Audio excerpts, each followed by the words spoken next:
أعوذ بالله من الشيطان الرجيم بسم الله الرحمن الرحيم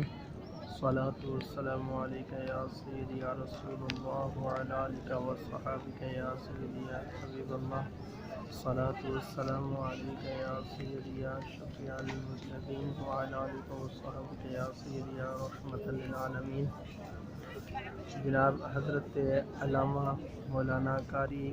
محمد مشتاق احمد قادری رضوی صاحب خطیب اعظم جامع مسجد نورانی گجرخان،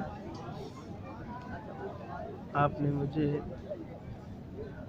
حضور علیہ الصلوۃ والسلام کی بارگاہ میں درود و سلام پیش کرنے کا بھی کہا تھا اور دعاؤں کا بھی کہا تھا، تو میں اس وقت حضور علیہ الصلوۃ والسلام کے روضے کے بالکل سامنے بیٹھا ہوں، تو میں آپ کا سلام حضور نبی کریم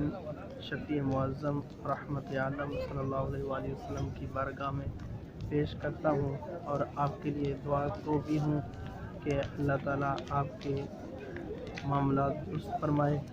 آپ کو نیک اعمال کی توفیق عطا فرمائے، آپ کے گھر میں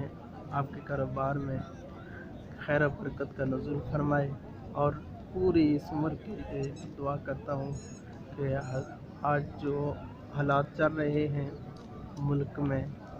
اور مسلمانوں کے اوپر جو ظلم و ستم ہو رہا ہے اس کے لیے بھی دعا کرتا ہوں، اللہ تعالیٰ سب کی پریشانیاں بھی دور فرمائے اور یہ مشکلات بھی دور فرمائے۔ تو بالخصوص یہ آپ کے لیے ویڈیو بنائی ہے، اللہ تعالیٰ آپ کا یہ سلام حضور علیہ الصلوۃ والسلام کی بارگاہ میں قبول فرمائے اور آپ کی دعائیں بھی اللہ تعالیٰ قبول فرمائے۔ السلام علیکم ورحمۃ اللہ وبرکاتہ۔